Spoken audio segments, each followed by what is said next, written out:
Bismillahirrahmanirrahim. Assalamualaikum warahmatullahi wabarakatuh dan salam sejahtera kepada semua. Semua baik hari ini? Alhamdulillah. Puasa hari ini? InsyaAllah. Alhamdulillah, syukur kehadiran dengan limpah kurnia Allah aturkan dapat kita berkumpul di sini di bulan yang penuh berbarakah, bulan Ramadan. Dan dengan niat kita nak menyemarakkan lagi bulan Ramadan ini, majlis ilmu ini dibawa khas oleh Badan Amal Mutiara Terbija Kajang. Dan semoga kehadiran kita menjadi salah satu amal soleh dan menjemput barakah dalam kehidupan kita, insyaAllah. Jadi kalau kita lihat di skrin hadapan ni, tajuk kita pada hari ini, Mujahadah Ramadan, seorang pekerja. Jadi daripada tajuk ni membuatkan saya ingin tanya, Ustazah, macam mana kami ni, majoriti kami ni dalam industri perubatan ni, waktu kerja kami ni pelbagai. Ada yang malam, ada yang siang. Jadi kadang waktu sahur, ada yang waktu tarawih itu. Jadi macam mana kami sebagai pekerja nak memenuhi masa bekerja kami pada bulan Ramadan sebaiknya. Jadi sambil Ustazah akan kongsikan ilmu sebentar lagi. Kalau rakan-rakan terlintas soalan, boleh simpan sekejap, dan sekiranya ada peluang dan ruang waktu boleh kemukakan kepada Ustazah, insyaAllah. Hadirin sekalian, saya nak kongsikan sedikit tentang latar belakang guru kita, penceramah kita pada hari ini. Beliau merupakan seorang yang berpengalaman luas dalam bidang dakwah dan motivasi, merupakan graduan Universiti Al-Azhar, Masya-Allah, dalam bidang syariah Islamiah. Dan beliau menempa nama dalam rancangan Isra' Asis, naib juara, Ustazah pilihan, dan seterusnya aktif di kaca televisyen kita, khususnya seperti di TV Al-Hijrah, Forum Perdana, TV3, dan juga tidak lepas juga daripada corong-corong radio tempatan kita di IKIM FM. Dan tanpa melengahkan masa, saya serahkan majlis ilmu kita pada hari ini kepada Ustazah kita pada hari ini, iaitu Ustazah Nurul Hidayah binti Kamarudin. Majlis mempersilakan. Bismillah. Sekejap. Subhanallah. Dia tak cukup habis naik. Bismillahirrahmanirrahim. Assalamualaikum warahmatullahi wabarakatuh. Terima kasih saya ucapkan kepada Tuan Syarqawi. Betul Masya Allah namanya. Yang sehebat orangnya lah. Dan terima kasih saya ucapkan kepada Mutiara yang telah menjemput saya, Puan Aida, Puan As, yang telah bersua rupa Puan Anis tadi sebelum sahabat-sahabat dapat bersama tadi bersama dengan kita daripada awal. Dan Alhamdulillah saya mengucapkan ribuan terima kasih. Yang pertamanya kepada pihak pengurusan, Subhanallah. Tidak tukar Ini okey? Betul-betul. Ini lagi okey. Pihak pengurusan memberikan ruang kepada pihak Mutiara yang untuk mengumpulkan staf-staf yang saya yakin dan percaya mujahadah tu memang subhanallah sesuailah tajuk ni. Tajuk yang dipilih untuk kita sama-sama bincangkan pada petang ini dalam bidang perubatan, bidang kita panggil apa, yang menjadi wajib di dalam sebuah negara tu, antara dari selain daripada pengurusan, selain daripada ekonomi, selain daripada pendidikan, antara bidang kesihatan adalah bidang yang sangat-sangat penting. Dan tahniah tuan-tuan dan puan-puan yang telah menginfakkan diri. Bukan senang, sebab ramai je saya tengok doktor yang tak boleh nak meneruskan, nurse yang tak boleh nak meneruskan perjuangannya, akhirnya tukarlah dia punya lane tu terus. Jadi apa? Jual kek lah, jual baju lah. Sebab apa lagi mudah? Sebab susah. Nak berkait dengan nyawa orang, berkait dengan kesihatan, kesakitan, bergelut dengan orang-orang yang datang ke hospital ataupun orang yang datang berjumpa dengan doktor ni, orang bukan sedang bahagia. Orang sedang bahagia, dia naik jet ski jet ski nama dia. Apa benda tak nama dia tu kan. Tu orang bahagia. Macam tahu je kan, fenomena BASS. Tu orang bahagia. Dia tak pergi hospital. Orang tu tak pergi hospital. Yang pergi hospital ni, orangnya sedang derita. Ya, orang yang sedang sakit.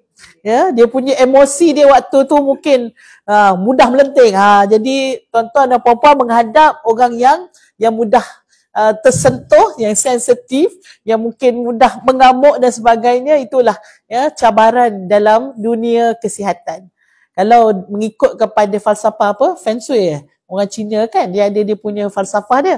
Falsafah dia kata kalau boleh kita ni nak duduklah dalam satu tempat yang mana orang tersenyum, dia akan masuk tempat kita. Sebab tu kadang-kadang kita tengok orang Cina dia suka jual bunga. Bunga ni antara market ni adalah orang Cina lah. Sebab biasanya orang akan datang tu dengan apa kita panggil hati berbunga-bunga. Biasa barulah nak beli bunga kan. Nak sambut anniversary ke, happy birthday ke, ataupun nak bagi pada pasangan kan, dia akan beli bunga. Ataupun begitu juga orang yang gembira, dia akan masuk kedai emas. Ni senang ni nak layan. Sebab orang tengah hati dia duit banyak. Duit tak banyak macam kita nak masuk pun rasa patah balik lah. Melangkah balik ke belakang. Jadi orang yang masuk tu duit ada, hati senang kan, nak buat investment ataupun nak pakai, memang orang yang bahagia. Tapi tuan-tuan dan puan-puan memilih satu tempat yang mana memang orang yang sakit yang akan masuk ke hospital. Jadi vibe dia tu adalah vibe yang orang sedang derita, ya, sedang sakit. Tapi tuan-tuan dan puan-puan, Allah Subhanahu Wa Taala bagi kita apa kita panggil, Allah tempatkan kita, Allah campakkan kita ya, dengan bumi Allah yang luas ni dengan kehendak Allah. Bukan kehendak kita.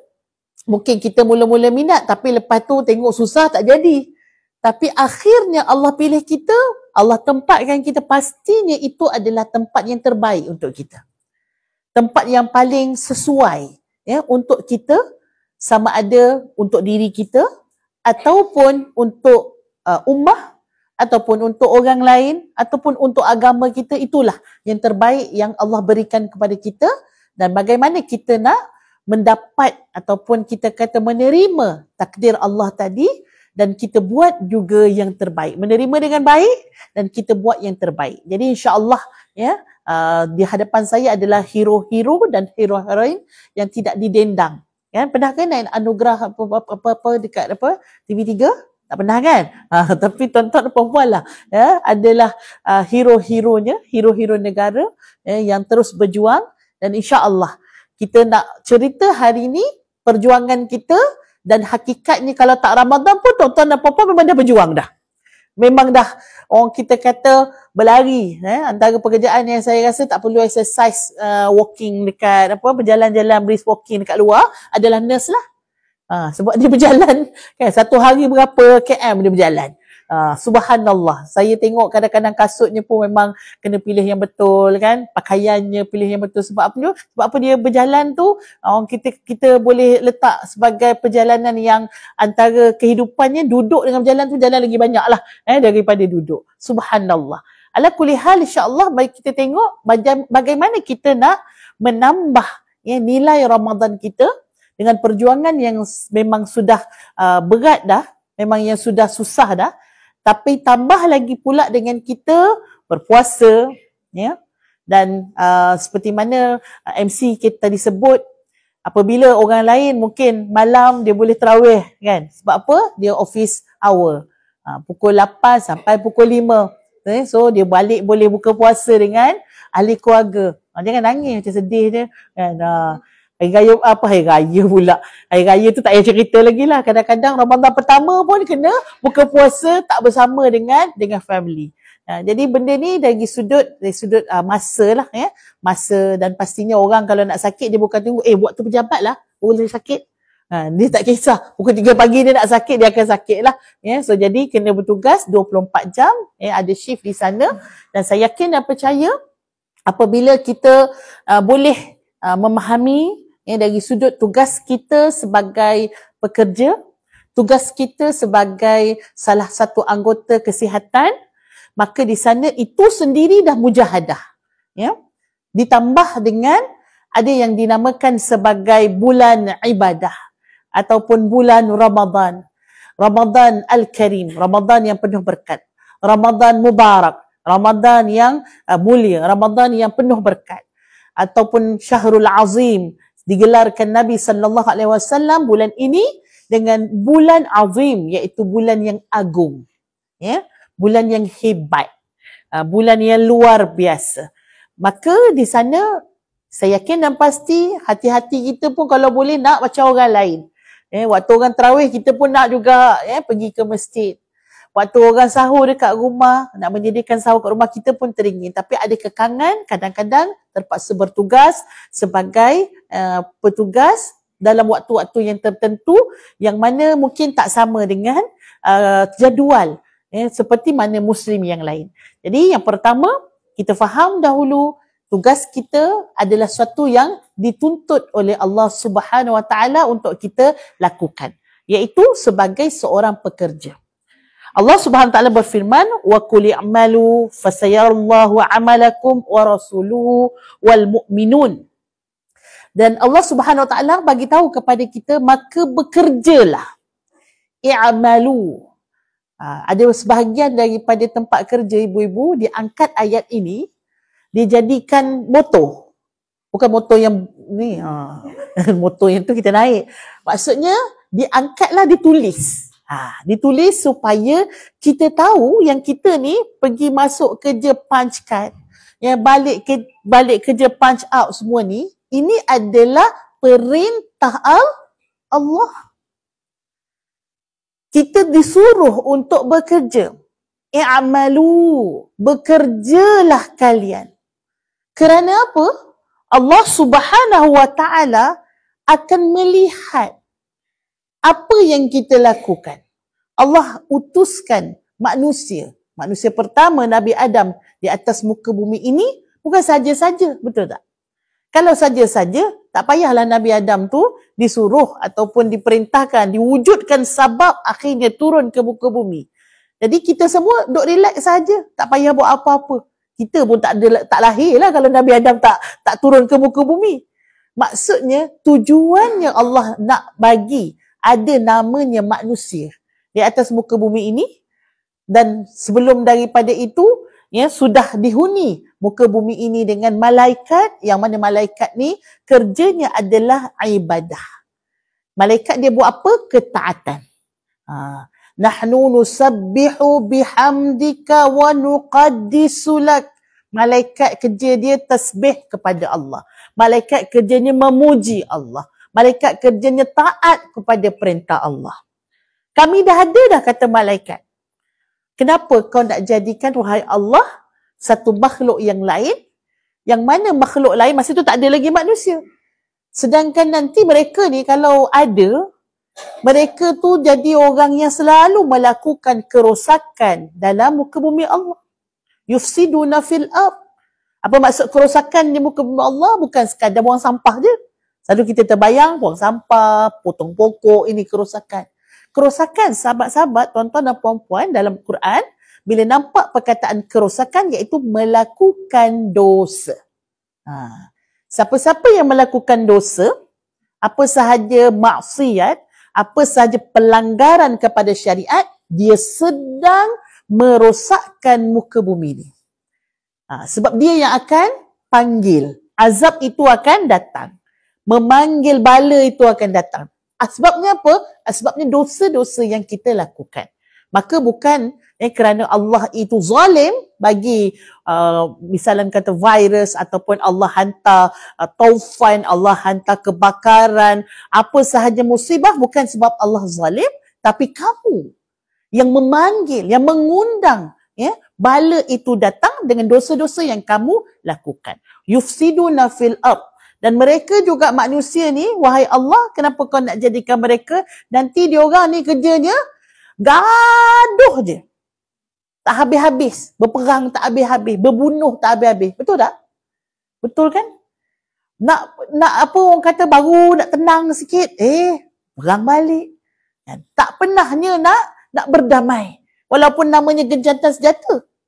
Tapi dihalang pula bantuan untuk sampai ke Gaza. Ini cerita yang hakikatnya. Dan sahabat-sahabat yang saya kasihi kerana Allah Subhanahu Wa Taala, maka di sana hakikat apa yang malaikat cakap tu memang betul. Memang betul apa benda yang berlaku betul. Tapi Allah berkehendak. Bukan sahaja ada makhluk di dalam dunia ini yang hanya memuji dan taat kepada Allah seperti mana malaikat, tapi Allah nak ada satu jenis manusia, satu jenis makhluk yang mana makhluk itu adalah manusia, yang mana mereka ini melakukan ketaatan dan juga melakukan imarah atas muka bumi Allah. Mereka ni menjadi khalifah di atas muka bumi Allah. Jadi ketua. Dia jadi pemimpin. Dia jadi the caliph. Dia jadi satu peneraju. Dia jadi orang-orang yang mengimarahkan, yang memakmurkan muka bumi Allah. Rasa-rasalah kalaulah manusia ni duduk peluk tubuh, maksudnya tak buat apa-apa, mandom je. Puasa. Rasa tak larat. Daripada pagi tu, dia bangun untuk solat je. Ada. Pernah jumpa tak orang macam tu? Dia kalau puasa tu memang tak ada. Memang pasif langsung lah. Dia tak buat apa-apa pun. Orang begini ibu-ibu, kalau adalah sejuta manusia begitu, rasa-rasa berjalan tak kereta dekat tengah jalan? Tak ada lah. Semua kilang semua tutup. Ramadan 30 hari, kan? Kilang tak ada operation. Sebab apa? Tak larat. Tapi saya tengok subhanallah, Ramadan juga polis yang jaga trafik macam tak puasa, betul tak? Bukanlah dia tak puasa, tapi gaya dia tu. Maksudnya manusia ni dia ada kekuatan yang mana kekuatan tadi itu ni dia unlimited. Dia bertugas dengan tugasnya, ketenteraan dengan latihan-latihannya. Sedangkan mereka berpuasa bomba. Kalau berlaku kebakaran, mana tengok bomba padamkan api waktu dalam Ramadan. Macam mana? Bukannya kita panggil benda yang boleh buat yang santai-santai je. Ni api ni marak kan? Dan mereka nak padamkan tu dengan air yang kuat, kan? Tekanan air tu kuat. Ya Allah, ya Tuhanku, saya pernah tengok masa tu berlaku dekat depan ofis kami, kebakaran dalam bulan Ramadan. Kita tengok daripada atas kan, dia orang padamkan api tu. Ya Allah, ya Tuhanku, lepas tu semua melepak kat depan tu. Penat tau, penat, subhanallah. Tapi ayah-ayah kita tu semua puasa. Bukan mudah. Tapi kita kata apa? Itulah Allah Subhanahu Wa Taala nakkan di atas muka bumi ini ada manusia yang bergerak. Manusia yang bekerja. Manusia yang berusaha.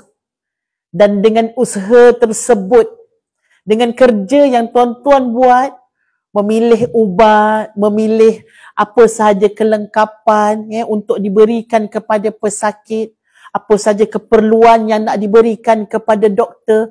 Subhanallah, itu yang Allah Subhanahu Wa Taala akan lihat daripada diri kita. Kita menyediakan katil yang bersih, yang sesuai untuk pesakit duduk, untuk dia mengalami ataupun merasai bagaimana layanan yang baik daripada kita panggil dalam banyak-banyak hospital. Hospital swasta sekarang bukan sikit kan? Hospital swasta pun dah banyak dah kan? Tapi memilih KPJ Kajang untuk pergi. Dan bagaimana kita bagi servis yang terbaik. Semua itu Allah rekodkan sebagai satu perbuatan yang sangat-sangat baik. Sangat-sangat indah. Wa ahsinu innallaha yuhibbul muhsinin. Buat baiklah kalian dalam semua perkara. Ayat ini dia diangkat menjadi ayat kaedah umum ataupun kita panggil sebagai tips umum daripada Al-Quranul Karim. Tuan-tuan puan-puan boleh ambil ayat ni sebagai motivasi. Nak buat apa-apa sahaja. So kita nak buat bagaimana? Kita nak buat yang terbaik, betul tak? Maka Allah Subhanahu Wa Taala kata wa ahsinu. Buatlah baik. dalam apa? Secara umum. Ayat ni secara umum. Maksudnya wa ahsinu, buat baik dalam apa? Dalam ibadah kita buat baik, dalam kerja kita buat baik, dalam kita menjadi seorang anak kita buat baik, menjadi seorang isteri buat baik, menjadi seorang suami buat baik, menjadi seorang ayah dan ibu kepada anak pun yang terbaik yang boleh kita lakukan. Sebab apa? Allah bagi motivasi, innallaha yuhibbu. Sesungguhnya Allah itu mencintai. Kita cari kat dunia ni cinta manusia, mungkin cinta palsu. Dulu-dulu kan pernah kan cinta monyet kan? Ya je tak pernah. Pernah tak? Pernah lah kan. Orang kata crush. Istilah dia lain sikit lah. Orang zaman dulu dia panggil istilahnya cinta monyet. Tapi kadang-kadang cinta alah tak berapa sangat pun kan. Tapi rasa waktu tu itulah rasa macam cinta mati begitulah kan. Tapi cinta Allah, cinta yang kalau kita dapat cinta Allah, kita dapat segala-galanya. Maka bila Allah bagi tips kepada kita, kalau kamu nak cari cinta aku, kamu kena jadi orang yang sentiasa muhsinin. Muhsinin maksudnya apa? Tadi kan ahsinu kan? Hasanah ni, hasanah, Husin, Hasan. Semuanya asal daripada perkataan hasanah, iaitu baik. Hasanah baik. Husnul khatimah, husnu pun husnu baik juga, kematian yang baik. Muhsin, ada siapa nama Muhsin sini? Tak ada Ustaz KPJ tak ada nama Muhsin Jadi muhsin, orang yang melakukan, nampak tak? Yang sentiasa yang sentiasa melakukan yang terbaik. Yang ni Allah cinta, yang ni Allah sayang. Maka sama ada dalam ibadah kita buat yang terbaik, dalam urusan adat kita. Contohnya adat kita apa? Makan, minum terbaik. Kita tidur dengan waktu yang terbaik. Jangan tidur suka-suka hati, betul tak? Budak-budak muda, kalau yang shift lain cerita lah. Tapi kalau budak-budak muda ni, ya Allah, tidur pun dah jadi terbalik dah. Malam tak tidur. Kalau TikTok tu, pukul 2-3 pagi, saya katakan, diorang ni tak tidur ke kan? Memang ada je penontonnya tu. Viewer tu ada je. Tak apa-apa lah ni bincangkan. Yang di live pun tak apa-apa. Padahal, kan tidur tu lagi bagus, betul tak? Tidurlah. Tapi tak. Sebab tu bila nak suruh anak-anak muda yang apa kita panggil hidup dia macam tu, mak dia kata, kau ni pergi kerja. Tak boleh pergi kerja lah. Sebab dia pagi ngantuk. Sebab kerja mana yang boleh bagi tidur pagi, betul tak? Kena jadi manusia lah. Melainkan kalau shift tu lain cerita lah. Jadi akhirnya tidur pun tak betul. Kualiti kehidupan tak betul. Dan kehidupan kita ni kalau kita letak kehidupan ni, cara kehidupan tu tak betul, maka tak betul lah. Jadi adat dalam kehidupan kita pun, kita punya rutin, schedule kita kena betul, kena baik. Barulah dia akan kita dapat buat yang terbaik, dan Allah hanya mencintai orang-orang yang melakukan kebaikan. Jadi insya-Allah bagaimana hari ini kita nak tengok satu kalimah, iaitu mujahadah. Selalu dengar tak perkataan mujahadah ni? Selalu ya? Dia asal perkataan apa? Kalau dalam bahasa Arab macam ni lah.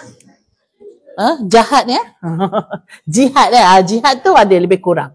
Macam dengan jihad lah. Mujahadah. Boleh nampak ke yang belakang? Boleh nampak Okey. Sebab dia ada macam apa? Reflection sikit. So ni mujahadah. 3 huruf asal dia. Dalam bahasa Arab, kebanyakannya dia ada asal 3 kalimah.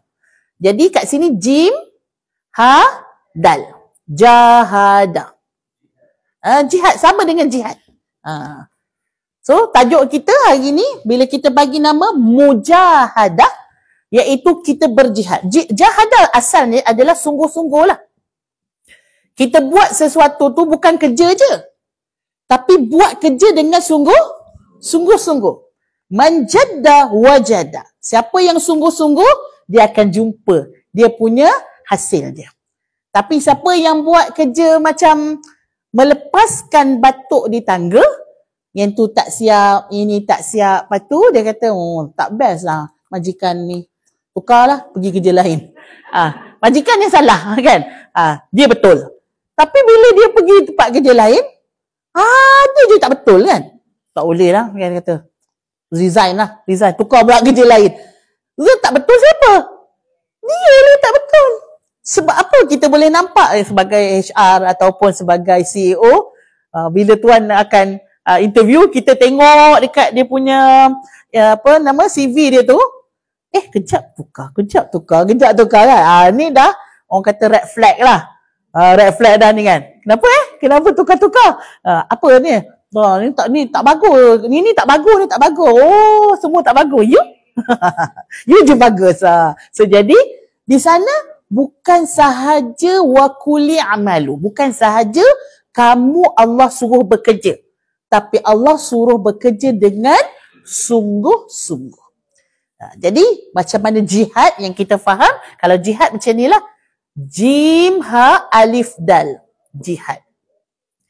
Dia jadi sebagai satu masdar, iaitu yang kita faham jihad ini biasanya dengan senjata. Ada di sana strategi, perang, ada panglima, ada yang benteng, ada yang penyerang, ada dia punya musuh yang berada di hadapan. Sebab tu kalau kita tengok peristiwa, ataupun kita kata yang sebelum ni, kita tak panggil jihad, kita tak panggil peperangan, al-harb. Kalau dalam bahasa Arab boleh juga jihad ataupun harbun. Harbun ni maksudnya perang lah. Kita tak kata kita panggil serangan Palestin kepada serangan Hamas ataupun daripada Yahudi ni, daripada Israel ini adalah sebagai satu peperangan, tapi kita kata adalah pencerobohan. Sebab kalau dalam perang dia mesti kena ada tadi tu. Ada panglima, ada dia punya masa dia. Okey, bila kita nak berperang, dan kemudian ada dia punya serangan, ada waktu dia. Walaupun kadang-kadang waktu dia jadi panjang ataupun ada yang pendek, tapi ada semua tu. Tapi yang diserangnya adalah orang awam, betul tak? Ni bukannya satu serangan, bukan satu kita panggil peperangan, tapi adalah satu pencabulan hak manusia, suatu yang pengecut sahaja buat. Okey, baik. Jadi jihad yang kita boleh gambarkan dia adalah suatu yang kena penuh dengan persiapan. Dan di dalam peperangan, boleh ke kita dalam peperangan kita nak take 5? Kan? Penat minum air. Boleh tak? Ada tak? Tak pernah kan? Sebab kalau kau tak kita panggil menjalankan pedangmu, pedang orang lain akan memakanmu. Tak boleh rehat. Sebab tu kadang-kadang dalam peperangan ini dia bukan sahaja kekuatan jasad, kadang-kadang mental pun penat. Perang kadang-kadang lama. Tengok cerita Sultan Muhammad Al-Fatih, ya Allah. Sampai kita rasa bagaimana kita dapat sejarah, okey dibuka kota Konstantinopel, tapi susahnya mereka nak buka tu Allah je tahu. Sampai mental broke down. Macam rasa macam kita dah tak boleh buat dah. Kalaulah Sultan Muhammad Al-Fatih rasa macam tu, rasa macam mana dengan tentera? Tentera habislah. Lagilah tak ada semangat. Jadi itu yang kita panggil jihad. Kena bersungguh-sungguh. All out. Kena beri yang terbaik. Dan kita ambil perkataan ini, kita ambil mujahadah, asal daripada jahadah tadi tu, sungguh-sungguh, yang mana kita nak buat. Yang di dalam diri kita, bukan kita nak pergi ambil senapang, bukan nak ambil pistol, nak cari musuh, tak. Sekarang ni kita nak mujahadah apa? Mujahadah diri. Dipanggil sebagai mujahadatun nafs. Diri kita. Kita tak berlawan dengan musuh kafir di luar lah. Tapi kita berlawan dengan musuh di dalam. Siapa musuh yang ada dalam diri kita? Biasa musuh kita duduk sebelah kita kan?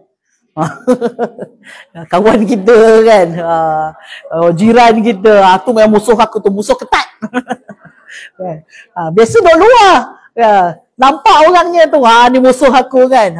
Ini kawan aku, ni musuh aku, kita nampak. Tapi sebenarnya musuh yang ada, yang kita nak lawan ni, dia ada dalam diri. Nafsun iaitu diri kita. Ada dalam diri kita. Dan kita nak lawan dengan dia. Sebab tu Allah bagi special Ramadan ini, Allah bagi ikat supaya apa? Kita boleh fokus kepada peperangan nafsu kita. Sebab yang syaitan tadi, dia ada. Tapi kalau luar daripada Ramadan, bolehlah kita kambing hitam dengan dia. Oh kan? Kita buat jahat kan? Tu setan betul lah kan? Setan juga, gerak ke setan kan? Tak apa, aku je yang jahat. Kau tak jahat. Macam tu kan? Sikit-sikit salah, semua syaitan salah. Dalam Ramadan, wasudifatis syayatin. Dalam bulan Ramadan, Allah ikat syaitan-syaitan tadi untuk membantu manusia nak mujahadah diri. Supaya kita lebih mudah. Allah bantu kita supaya masa ni aku kenal diriku. Kan? Hitam ke putih? Kelabu asap ke? Aku kenal diriku. Oh, sebenarnya yang selama ni malas-malas tu bukan setan. Memang aku yang malas. Yang jahat tu bukan setan, aku sebenarnya yang jahat. So kita kenal diri kita. Maka dalam Ramadan, the true color of ourselves. Yang ni yang kita nak lawan ni. Kita nak lawan rasa apa yang besar dalam diri kita ni. Kita nak kejar apa dalam hidup kita ni? Nak kejar penghargaan orang. Kita mesti akan kecewa, betul tak? Tak ada siapa pun yang boleh menghargai orang lain yang sampai kita rasa macam wow. Mesti ada benda yang kata, patutnya, mulalah datang lah. Patutnya bang, sepatutnya abang kena buat surprise. Barulah macam best sikit. Padahal suami dia dah beli dah hadiah tu kan. Tak best lah kalau bagi macam ni. Buatlah surprise macam ikat mata saya ke kan. Dia buat sendiri. Kan. Supaya nampak surprise tu kan. Subhanallah. Mesti kita tak akan rasa sempurna. Penghargaan yang manusia berikan. Dan kita akan rasa masih lagi tidak maksimum perkara tersebut. Tetapi yakinlah.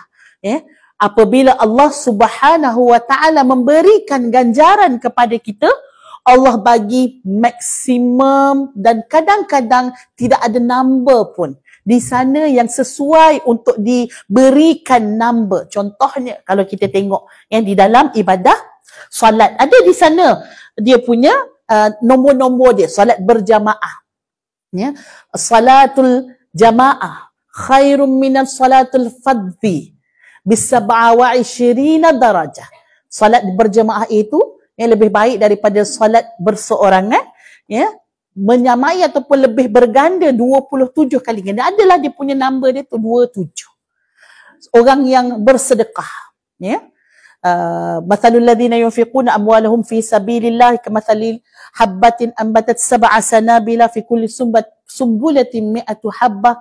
Ada number dia. Bila kita bagi RM1 di dalam sedekah kita, seolah-olah macam kita ada satu biji, satu benih dan kita tanam dan tumbuh pokok, dan pokok itu ada 7 tangkainya.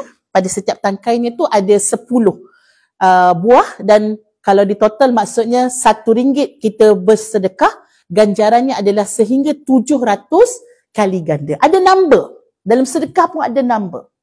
Tapi dalam puasa, dalam kita berpuasa, Allah Subhanahu wa ta'ala tak sebut pun number dia. Berapa banyak yang kita akan dapat daripada puasa kita.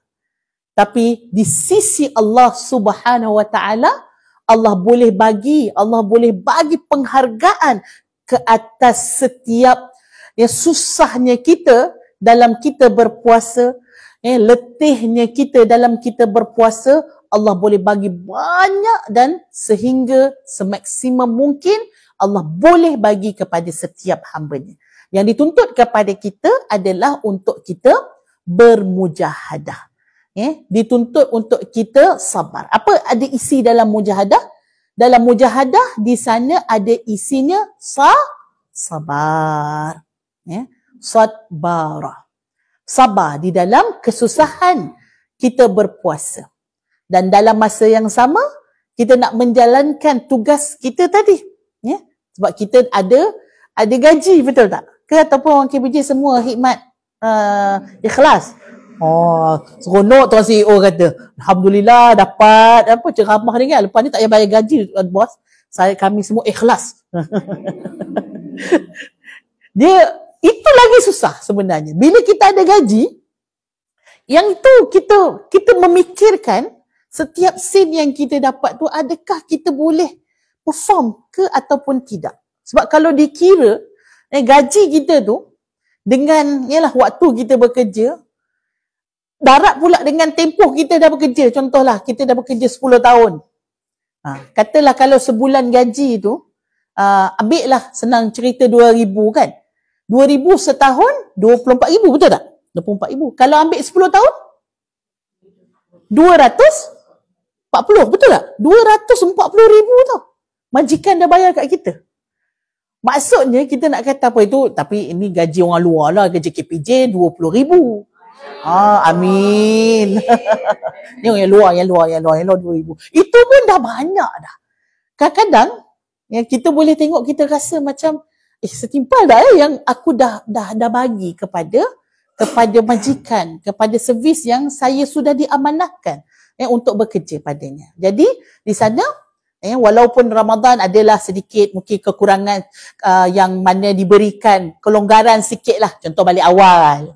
Lepas tu pagi mungkin diberikan kita untuk tadarus kan? Kat situ dah ada kurang-kurang sikit, tapi tak apalah, itu memang daripada syarikat sendiri. Tapi yang kerja hakiki yang kita perlu laksanakan di sana ada imbalan, ya, ada dia punya kita panggil timbal balik yang mana insya-Allah kalau kita buat yang terbaik, Allah Subhanahu Wa Taala akan memberikan keberkatan kepada diri kita. Dan kita kerja, saya yakin dan percaya, bukan saja untuk diri kita, tetapi untuk ahli keluarga kita, untuk pasangan kita, untuk ibu dan ayah kita. Maka di sana Allah bagi bukan saja diri kita berkat satu keluarga. Sebab apa? Kita kerja sungguh-sungguh.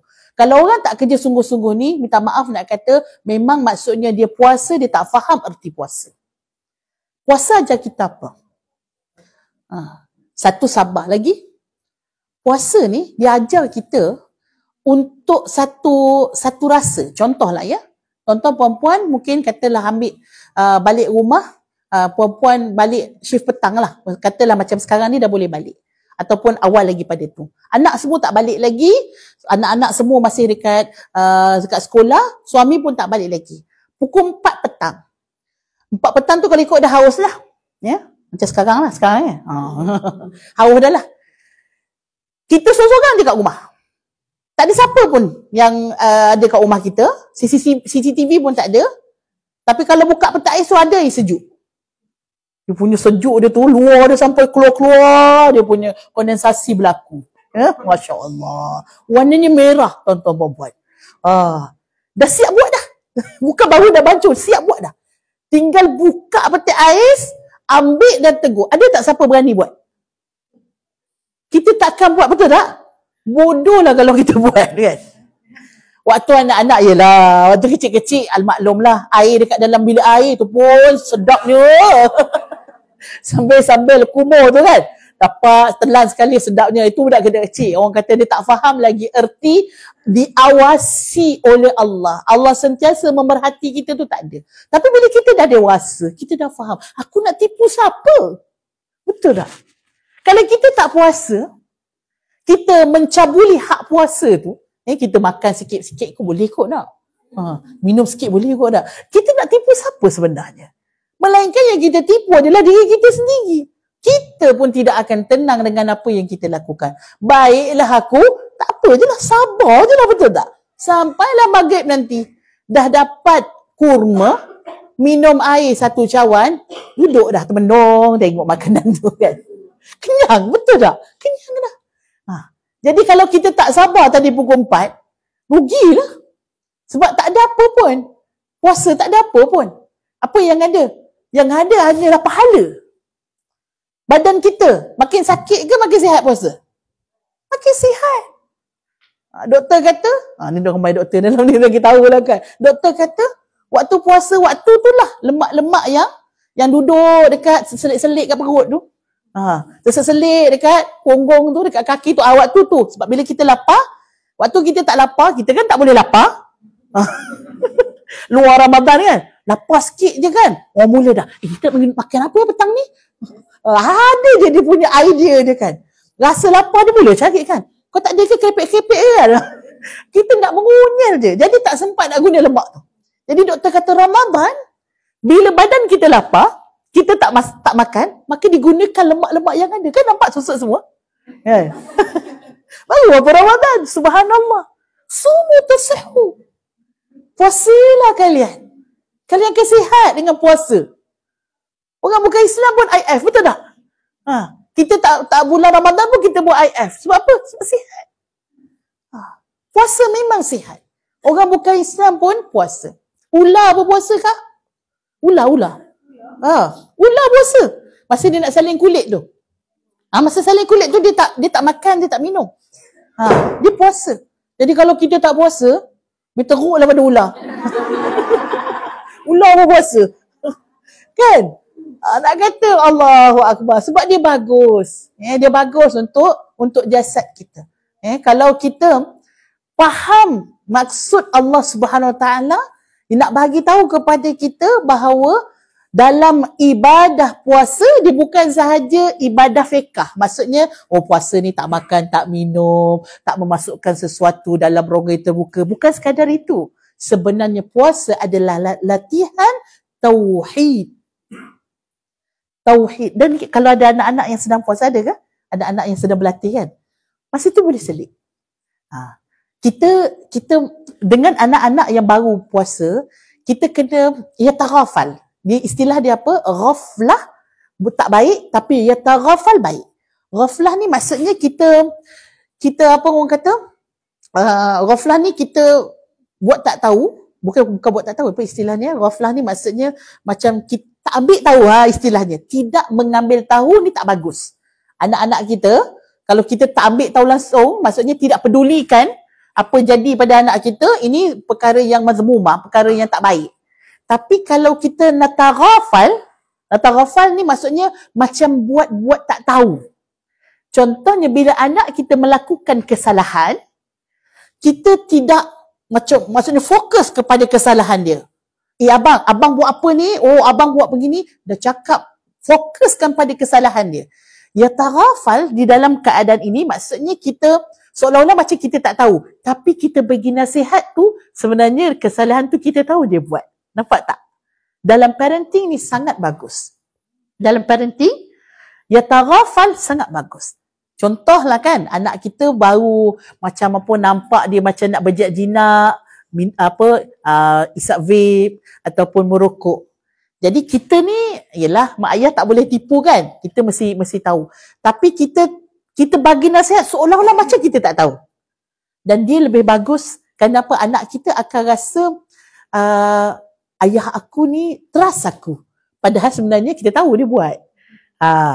Ayah aku ni trust. Ayah aku dia yakin anak dia baik. Macam tu. Trusty tu. Jadi anak kita kalau baru dalam proses belajar, berpuasa, kadang-kadang dia pun main cengelat juga. Kan? Buat apa tu buka peti ais? Kita pun tanya kan. Tak ada nak sejuk. Padahal sebenarnya dia dah, kita tengoklah kan air tu kan. Air tu sebenarnya penuh kan. Separuh dah kan. Dia kata terjatuh. Macam-macam lah alasan dia. Jadi, kita selitkan. Bagus anak mak puasa. Kita cakap je. Kita yakin yang dia tu puasa, bagus anak mak puasa. Kita kan kalau kita puasa ni kan, Allah nampak. Apa yang kita minum ke kita tak minum, Allah nampak. Janganlah cakap kan, awak minum kan tadi kan? Dosa tau. Lain tarbiyah tu, lain. Ini kita tarbiyah untuk mendidik dengan tarbiyah untuk menghukum. Nampak tak? Beza. Tarbiyah untuk menghukum, nampak orang tak pakai tudung, oi, ahli neraka. Macam tu kan. Itu tarbiyah untuk menghukum. Tapi tarbiyah untuk mendidik, awak, saya ada tudung ni kan, cantik tau. Tudung ni Dora Danish pun pakai tau. Kalau awak pakai dah macam Dora Danish dah. Contoh, kita bagi hadiah kat dia. Itu tarbiyah untuk membantu, mendidik, bukan untuk menghukum. Maka di sana Anak kita tadi, dia akan belajar. Belajar apa? Belajar puasa itu ada di sana tarbiyah. Allah Maha melihat kita. Allah sentiasa mengawasi kita.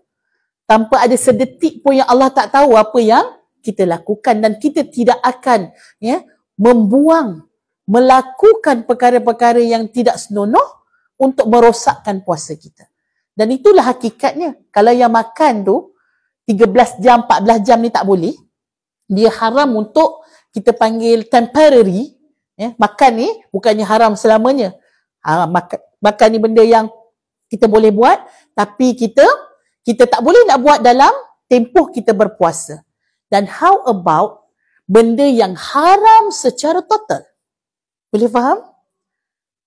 Kalaulah yang makan, yang sekejap je, iaitu siang hari di dalam bulan Ramadan kita tak boleh makan dan kita boleh taat, bagaimana kita boleh melakukan perkara-perkara yang haram dan dosa, yang mana dia, contohlah kita ambil arak, di dalam bulan Ramadan haram, dalam bulan luar Ramadan pun haram.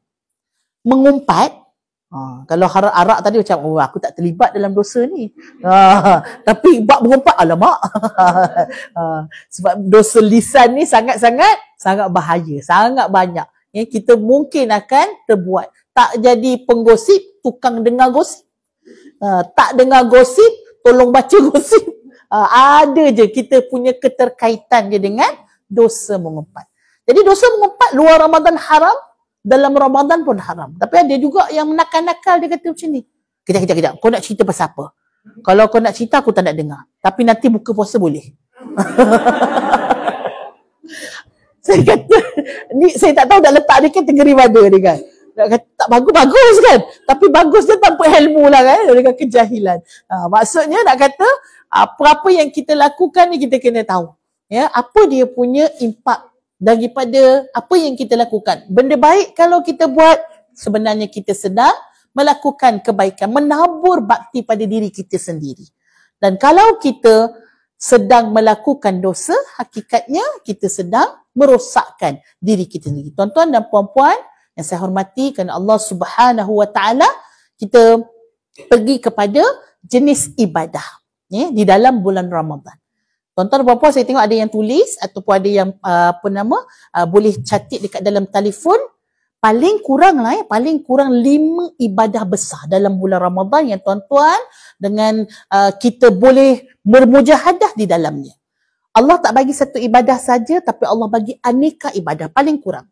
Yang pertama, bulan Ramadan ialah syahrul Ramadan, ialah syahrul siyam. Bulan puasa. Ini satu ibadah. Yang mana ibadah ni dia sangat-sangat special yang berbanding dengan umat zaman dahulu. Umat zaman dahulu puasa, tapi puasa mereka pecah-pecah. Tapi kita dikumpulkan di dalam satu bulan. Itu yang pertama, bulan puasa. Yang kedua, bulan Ramadan juga digelar sebagai bulan qiyam, bulan salat. Apa bulan salat? Man qama Ramadan imanan wa ihtisaban ghufira lahu ma taqaddama min dhanbi. Siapa yang mendirikan solat di dalam bulan Ramadan dengan keimanan dan juga mengharapkan keampunan daripada Allah, Allah akan ampunkan segala dosanya yang telah lalu. Maksudnya kita keluar pada Ramadan bersih pada dosa. Bulan salat. Saya sebut dahulu 5. Kemudian yang ketiga, dalam bulan Ramadan adalah bulan Al-Quran. Yang ni pada ayat 186 surah Al-Baqarah, syahrul Ramadan alladhi unzila fihi al-Quran. Allah mengkhususkan, menyifatkan bulan Ramadan apa? Ialah bulan Ramadan yang mana yang diturunkan di dalamnya Al-Quran. So, dia sangat-sangat intimate bulan Ramadan ini dengan Al-Quran. Dia sangat sinonim dan jangan kita pisahkan dia. Okay, bulan Ramadan, bulan diturunkan Al-Quran. Yang keempat, tuan-tuan dan puan-puan, bulan Ramadan ialah bulan infak. Sebab apa? Kita ada zakat. Zakat fitrah, nasib baik ada keluar. Kan? Kalau disebut zakat harta tu, risau juga saya tu kan. Zakat fitrah. Perempuan ni memang tak tahulah sebab dia pun tak bayar. Yang bayar tuan-tuan yang bayar. Jadi orang puan-puan dia relax. Tapi orang lelaki lah fikiran, dah target dah kan, nak bayar pagi raya ke, nak bagi malam raya pun. Ada yang bayar online, ada yang bayar tak nak lah pergi online, tak best. Kan? Dia seronok nak pergi akad. Sebab apa? Lepas tu dapat pula sampul raya kan. Ikutlah macam-macam lah. Yang penting bayar. Ya, dia nama dia bulan infak. Yang mana ada di dalamnya zakat fitrah yang hanya ada di dalam Ramadan dan juga hari raya. Lepas daripada tenggelam matahari, hari raya pertama tu, kalau baru nak bayar zakat fitrah, dah tak ada nama dah zakat fitrah. Itu maksudnya jadi qada sahaja. Nak bagi nama zakat fitrah pun dah tak boleh dah. Zakat fitrah hanya kait dengan Ramadan dan pagi dan juga sehingga sebelum tenggelam matahari hari raya pertama. Dan begitulah Nabi kita buat dalam bulan Ramadan, iaitu memperbanyakkan sedekah. Allahu Akbar. Nabi kita bersedekah lebih laju daripada angin kencang yang bertiup. Nabi bulan biasa pun Nabi sedekah, tapi bulan Ramadan Nabi lagi-lagi berganda sedekah. Jadi dapatkan ada portion daripada harta kita untuk kita memberikan sedekah di jalan Allah. Yang kelima, bulan Ramadan ialah bulan doa. Di mana? Apa dalilnya bulan Ramadan adalah bulan doa? Kalau kita tengok pada ayat 183, ni ayat berkaitan dengan puasa dalam surah Al-Baqarah 183, 84, 85, 86 hujung tu ayat doa, kemudian masuk ke sebelah, muka surat sebelah, iaitu ayat masih lagi sambung ayat puasa. Jadi di antara ayat puasa, dalam tu terselit ayat doa. Wa idza sa'alaka 'ibadi 'anni fa inni qarib ujibu da'watad da'i idza da'an falyastajibu li wal yu'minu bi. Dalam ayat doa ini Allah Subhanahu wa taala bagi tahu kepada kita, aku akan kabulkan apa yang kalian minta. Wa idza sa'alaka 'ibadi. Bila kita minta, Allah akan memberikan, akan memperkenankan permintaan kita. Jadi dalam bulan Ramadan kena banyak doa. Walaupun di mana tuan-tuan dan puan-puan buka puasa, ni waktu doa dalam bulan Ramadan ni banyak. Antaranya adalah sebelum sahur, sebelum buka puasa, pada qiyamul lail kita. Ini antara waktu-waktu yang sangat baik untuk kita berdoa. Jadi dapatkan, tak kisahlah kita buka dekat hospital ke, ataupun kita kena buka dekat dalam kereta ke. Sebab doa ni ringkas, betul tak? Satu ibadah yang kita buat tanpa perlu kita bersuci. Tak payah ambil wuduk dulu. Kalau kita dekat rumah kan, kita nak buka puasa, mungkin kita tak tutup pun kita punya aurat kan. Tapi boleh tak berdoa? Boleh. Doa ni yang paling mudah. Kita tak wuduk pun kita boleh doa, tak tutup aurat kita boleh doa, tak hadap kiblat kita boleh doa. Jadi doalah. Doa banyak-banyak. Di dalam bulan Ramadan, bulan yang mana Allah Subhanahu wa taala memberikan banyak waktu-waktu yang barakah. Banyak waktu-waktu yang mana Allah Subhanahu wa taala angkat doa-doa kita. Maka kena lazimi dengan doa. Doa yang paling tinggi apa? Doa paling best sekali. Macam imam baca lah, nak selang-selang kan 4 rakaat, lepas tu imam makan baca doa.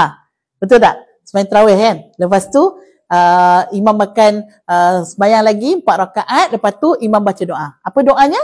Allahumma lagi? Itu ke yang paling tinggi? Yang paling tinggi Allahumma innaka afuun karimun tuhibbul afa fa'fu anna. Sebab kan nak habis 23 tu kan cepat kan. Jadi imam baca doa ringkas je. Tapi doa yang imam baca ialah tak tinggal doa ni. Allahumma innaka afuun karimun tuhibbul afa fa'fu anna. Doa ni sebenarnya doa yang diajar oleh Nabi kita Muhammad sallallahu alaihi wasallam kepada Sayyidatina Aisyah. Sayyidatina Aisyah kata, kalau aku bertemu dengan malam Al-Qadar, ni malam kemuncak. Malam kemuncak dalam 30 hari ataupun dalam 365 hari dalam setahun, ialah malam Lailatul Qadar. Ni malam yang paling kita panggil value tinggi. Value tinggi. Allahu Akbar. Kalau dekat Masjidil Haram tak tahu nak gambar macam mana. Malam tu macam pesta lah.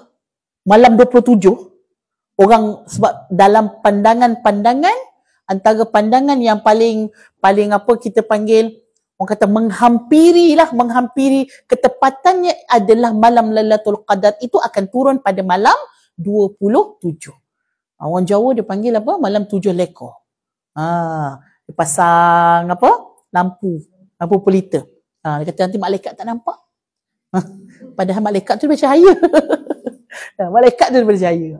Jadi apalah itu maksudnya dia nak memeriahkan malam tersebut supaya orang dapat, zaman dulu kan gelap.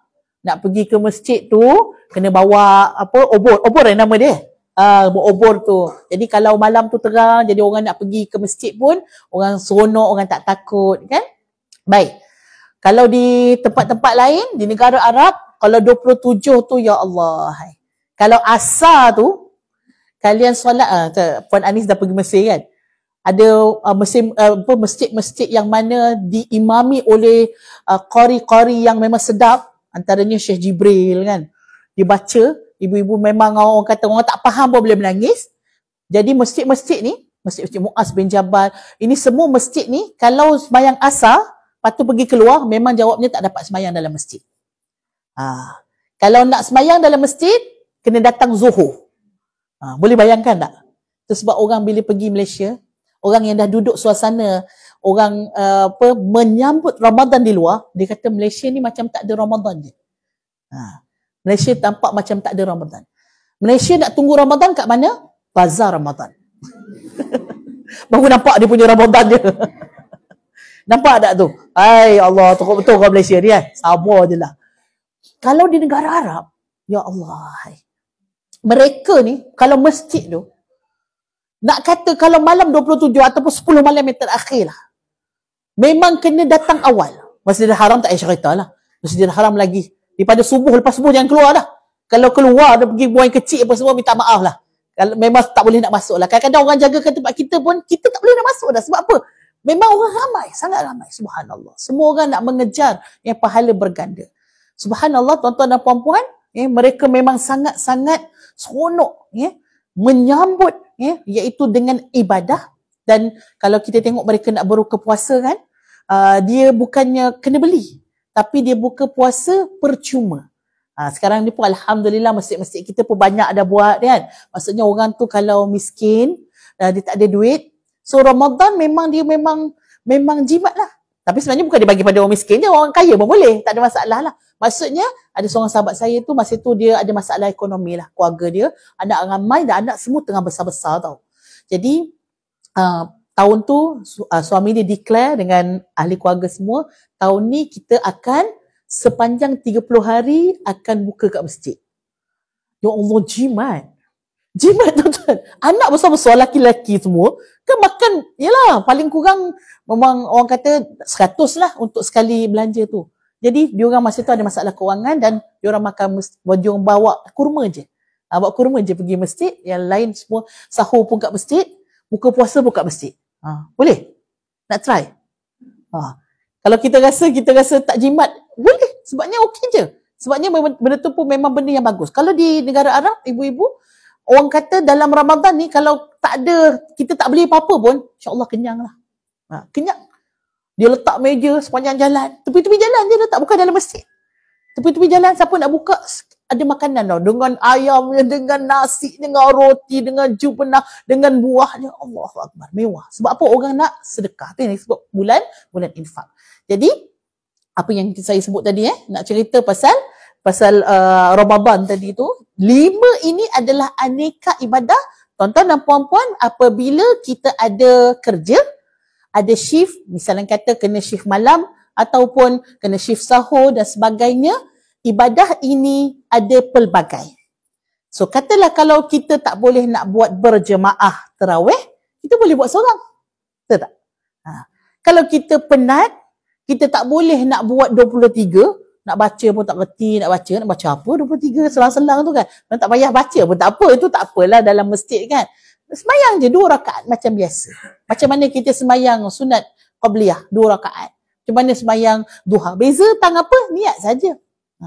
2 rakaat nak baca apa? Nak baca kalau rasa tak nak baca, dah penat kan? Tak nak baca surah. Al-Fatihah janganlah tak baca pula kan? Al-Fatihah bacalah kan? Al-Fatihah tu rukun. Dan kita boleh menunaikan dalam keadaan kemampuan kita. Maksudnya dia sangat mudah. Ya, ibadah ni Allah bagi ikut kepada bagaimana kita boleh dapat ibadah tersebut. Ya, kalau kita sebut tadi yang pertama puasa, ya, bagaimana kita nak maksimumkan puasa kita? Puasa semua orang puasa. Tapi nilai puasa kita tak sama. Kantung kita ada yang besar, kantung puasa dia. Ada pun orang yang bawa kantung puasa dia, alahai, dah kecil dah. Kenapa kak kecil kak kantung kak? Bocor banyak. Bocor hutang mana tu? Mulut tak jaga. Mulut tak makan tapi mulut cakap tidak jaga, sakit hati orang. Fitnah orang. Ni kena jaga. Ini semua mengurangkan pahala puasa kita. Jadi jaga. Nilai puasa kita tu dia ada pada mata, memberi kesan kepada puasa kita. Telinga beri kesan pada puasa. Hati beri kesan pada puasa kita. Ya, dia bukan saja pada tak makan tak minum. So, dapatkan puasa yang terbaik yang kita boleh perform. Kita dah besar kot. Berapa kali dah puasa? Nombor macam-macam lah kan.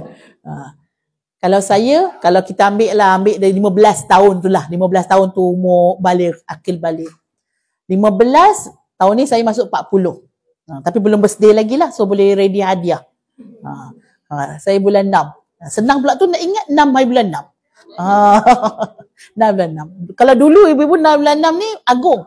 Jadi satu Malaysia cuti sebab nak sambut birthday saya.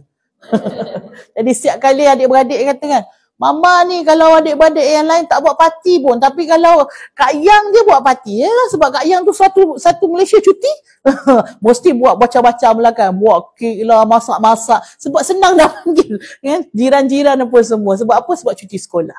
Baik. Ala kulihal ibu-ibu nak cerita, 40 tolak dengan 15, 25. Betul So kalau ikutkan umur yang kita betul-betul lah ibu-ibu, 25 kali dah Ramadan. Dan Ramadan apa yang kita nak dapat? Puasa macam mana yang kita inginkan di dalam kehidupan kita? Dalam Quran, Ramadan sekali dia disebut. Syahrul Ramadan tu, sekali dia. Ada meaning kat situ. Apa dia punya falsafah dia? Ramadan ni, dia kalau datang sekali, dia tak datang lagi dah Ramadan yang lain. Yang tahun ni punya, tak akan berulang. So kalau kita kata, tak apalah Ramadan tahun ni, biarlah. Nak Ramadan tahun depan lah, baru buat yang terbaik. Minta maaf. Dalam usia kita, Ramadan 1446 Hijriah hanya datang sekali. Kalau kita tak ambil dia, kita tak gunakan dia dengan sebaiknya, maka yang rugi kita. Dia tak akan kembali semula. Hanya sekali datang dalam hidup kita. Dan kalau tahun depan, itu adalah satu tingkat yang baru. Kalau tahun ni, Ramadan tahun ni kita dah naik, tahun depan kita nak naik lagi. Jadi kalau kita tahun ni tak naik, Ramadan tahun depan baru kita nak naik, maka kita akan susut. Tempat kita tak boleh nak naik lebih daripada orang lain yang hidup mungkin dapat 20-30 kali Ramadan. Ni ada sahabat ibu-ibu, tuan-tuan dan puan-puan, ada sahabat 2 orang ni kawan baik. Zaman Rasulullah sallallahu alaihi wasallam. Dia punya amalan dia macam berdua ni macam BFF tau. Dan amalan mereka ni pun saling apa kita panggil memberi semangat antara satu dengan lain dan hampir sama kedudukan mereka. Tapi apabila seorang meninggal dan seorang lagi lambat sikit dia meninggal. Bila seorang yang hidup ni mimpi seorang mimpi dengan 2 orang sahabat baik ini, yang mana lagi seorang yang lambat sikit mati tu, dia duduk jauh lagi lebih tinggi berbanding dengan sahabat dia lagi seorang.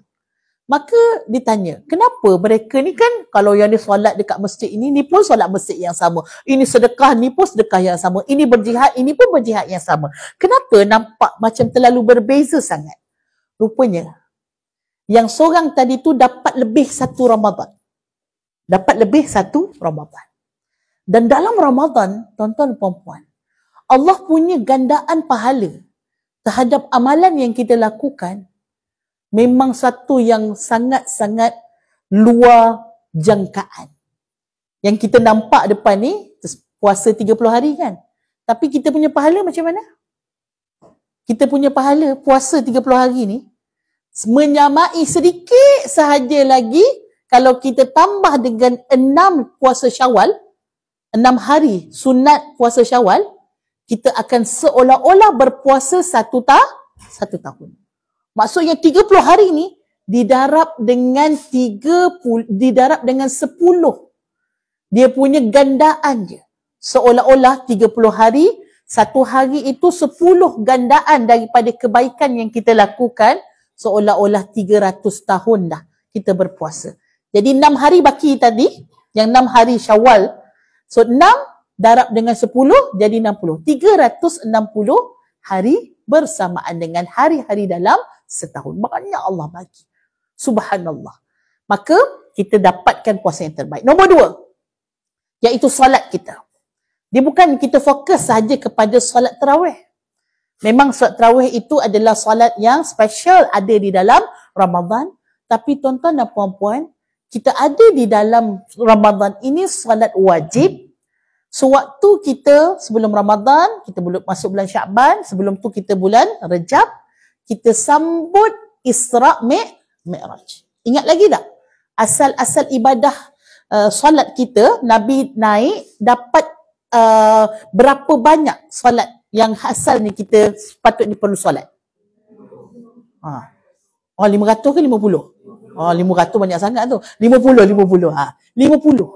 50 waktu tau, bukan rakaat. 50 waktu. Jadi 50 waktu itu yang asalnya. Kemudian Nabi Musa minta Nabi kita diskaun. Pergi jumpa dekat Allah, umat aku kena semayang satu hari je seminggu. Hari apa dia kena semayang? Orang Bani Israel? Hari Sabtu.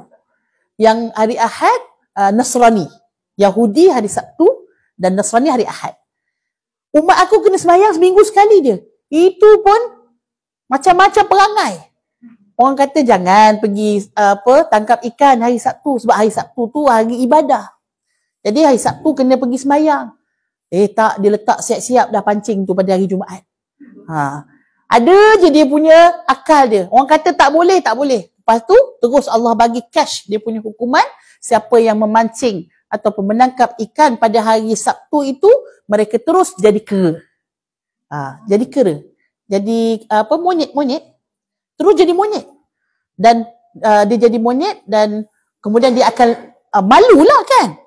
Sebab terus jadi monyet malu. Dia orang akan melarikan diri ke dalam hutan. Jadi adalah orang kata, adakah monyet hari ni daripada Bani Israel?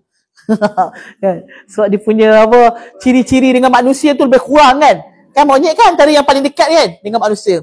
Kalau kita cabut topi kan, dia pun ikut kan, dia suka ikut kita kan. Dia sangat-sangat mirip dengan manusia. Itu yang orang-orang teori evolusi dia kata kita ni manusia daripada monyet. Bukan kita, dia lah daripada monyet. Kita tak mengaku. Kita daripada Nabi Adam alaihi salam. Baik.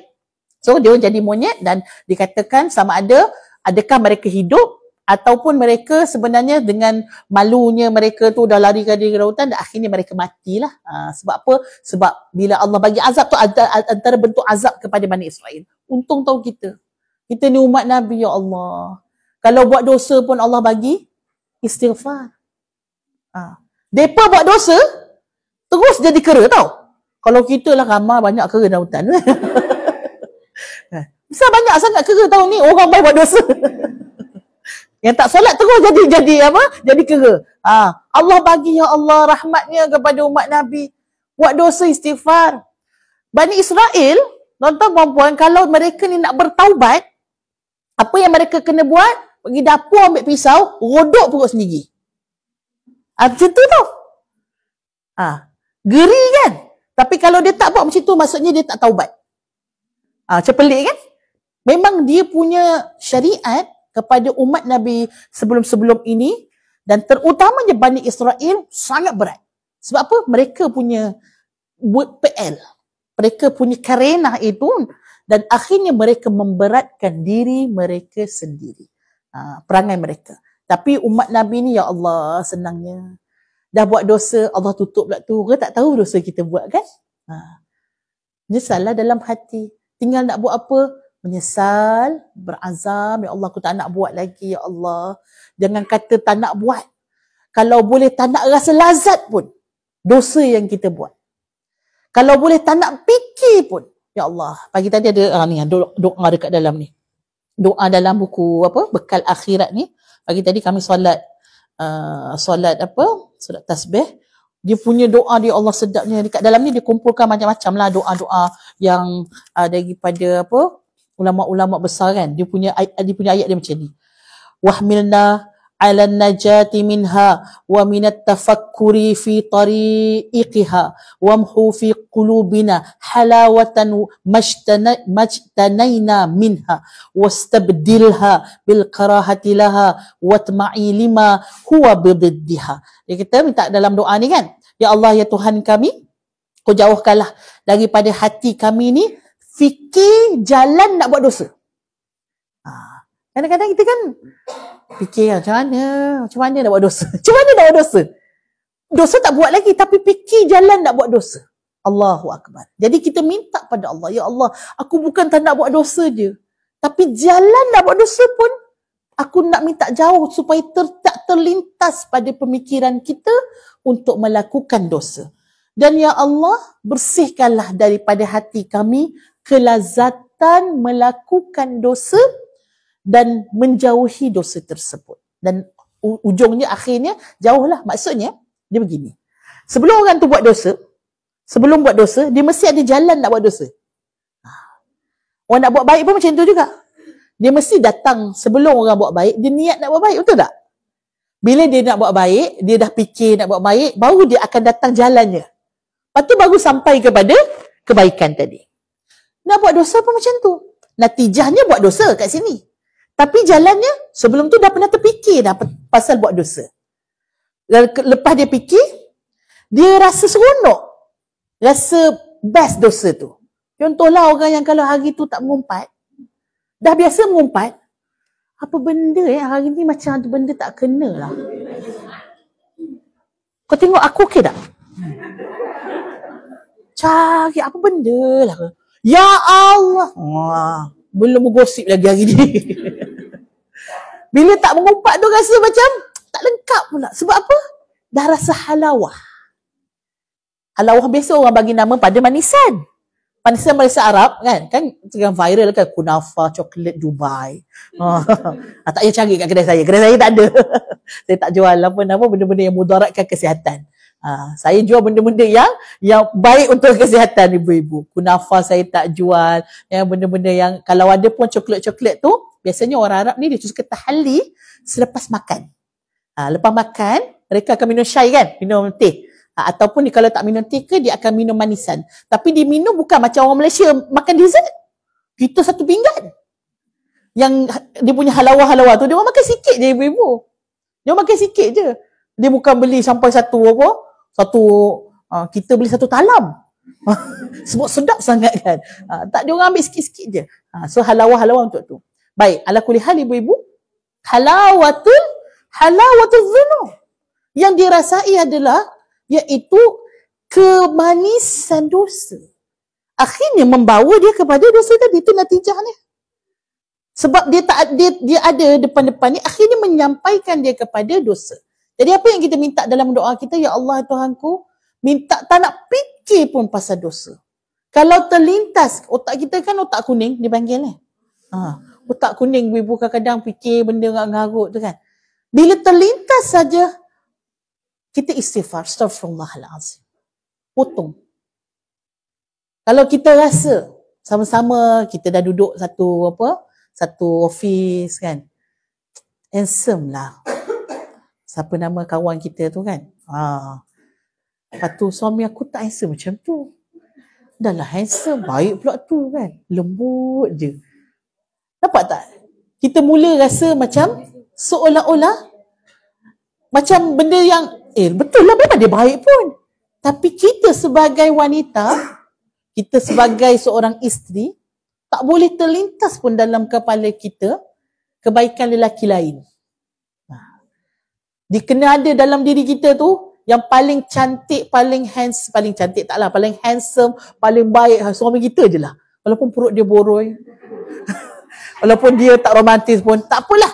Carilah tang romantis yang lain. Oh, mungkin itu bahasa romantis dia kot. Contohlah. Kita buat-buatlah ibu-ibu. Kita tak boleh. Sebab kalau dia datang, mula syaitan akan masuk.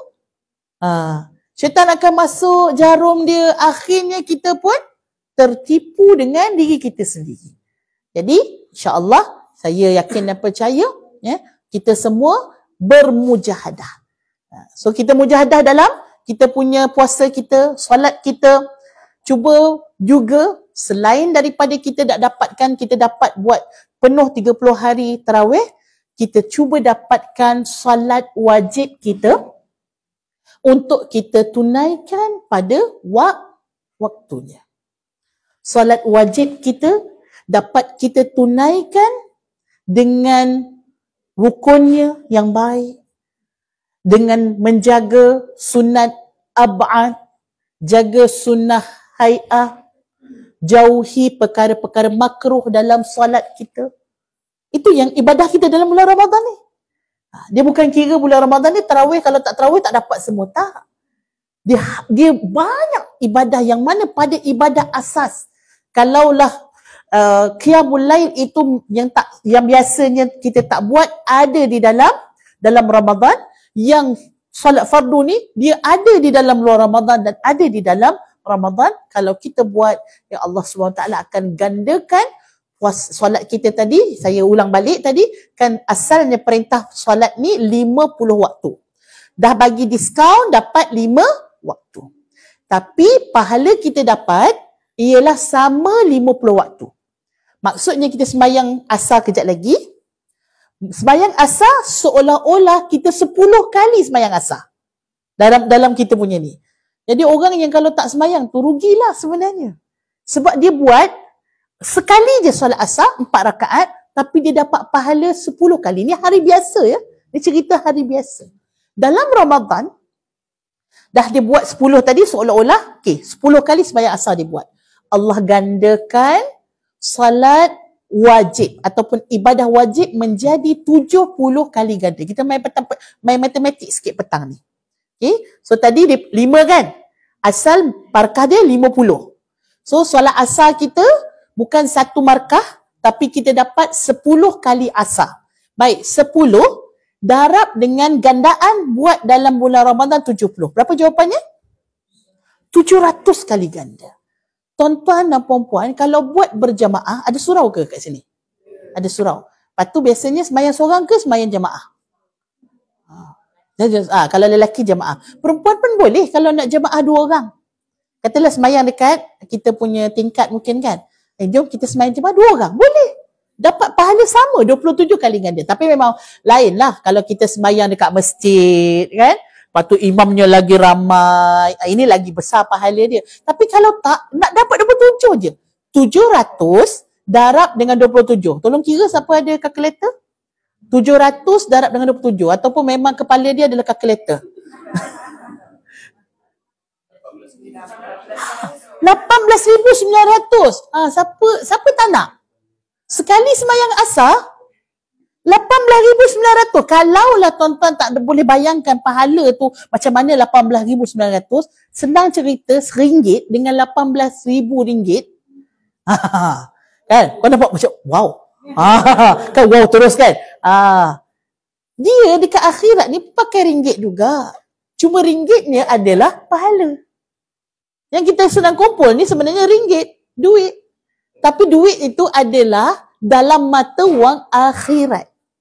Mata wang akhirat namanya pahala. Jadi lagi banyak duit, lagi kaya kita. Kita solat jamaah dapat 18,700. Ya Allah. Tu orang berebut nak pergi Masjidil Haram tu. Kali 100,000. Allahu Akbar. Lepas tu balik dah tak sembahyang dah. Dia kata pahala banyak sangat dah. Ajaran sesat. Ajaran sesat. Banyak sangat dah pahala. Kalau kira dia tak boleh dah. Tak tahu nak letak mana dah pahala. Ada. Ni ajaran sesat tasawuf. Dalam tasawuf ilmu-ilmu apa, dia panggil tarikat, ada. Dia panggil dia kata solat ni dia ada dia punya usia dia. Jadi kalau macam saya ni dah apa, dah macam dah sempurna lah. Jadi dia tak payah solat dah. Kalau orang solat dia kena hisap rokok. Sebab apa? Sebab tinggi sangat takut jatuh. Kena rendahkan sikit dengan rokok tu. Ada. Ni baru-baru ni ada cerita ni bid'ah dah tengok view. Dia bukan dekat TV, dia dekat view. Faizal Hussein kan? Wadidah Imran. Tu memang orang-orang yang suka buat cerita kesesatan. Cuma saya tak tahulah, saya tak tengok, tapi saya dengar ada adegan atas katil. Kemudian yang kedua, pakaian yang dia pakai tu adalah pakaian ulama Yaman. Dia punya bagaimana serbannya, rutrahnya. Jadi seolah-olah bila orang yang tak kenal Islam nampak pula orang yang pakai macam ulama Yaman ni, orang akan rasa macam ni ajaran sesat. Nampak tak? Dia tak tahu apa Irma ni, Irma Fatimah kan? Dia punya penerbit dia Irma Fatimah kan? Irma lah kan? Irma Fatimah kan? Irma nama dia. Irma Fatimah. Dia orang seni. Orang seni ni kadang-kadang dia kreatif. Tapi kena dipandu. Ya. Okey. Jadi insya-Allah tuan-tuan dan puan-puan, masya-Allah. Terima kasih banyak-banyak ya. Saya rasa macam baru je ceramah 5 minit. Tak habis pun saya punya syarahan. Tuan-tuan dan puan-puan dapat ke sesuatu? Dapat insya-Allah. Semangatlah. Carilah mana jalan yang boleh buat kebaikan. Dan semua orang tak sama. Jalan dia ke syurga lain-lain. Ada orang dia mudah dengan Quran. Ada orang dia mudah dengan infak. Ada orang dia mudah dengan salat. Jadi tuan-tuan dan puan-puan, terima kasih banyak-banyak. Terima kasih atas peluang yang diberikan kepada saya. Dan insyaAllah kita ada sedikit lah di luar sana tu barang-barang daripada semualah. Daripada Yaman, membawa ke Madinah, membawa ke Syria, membawa ke Turki, Iran, semua ada. Semua yang baik-baik, semua daripada Mesir semua ada. Jadi tuan-tuan dan puan-puan boleh tengok dan bolehlah beli sekali untuk perfume hari raya. Untuk hari raya kita bawa perfume dari Dubai. Dan kita ada juga tabung untuk Yaman. Siapa yang nak bagi sedekah pada Yaman, kita disediakan di luar. Boleh QR pun boleh. Ya, terima kasih banyak-banyak. Aqulu qauli hadza wa astaghfirullahal azim li wa lakum. Assalamualaikum warahmatullahi wabarakatuh.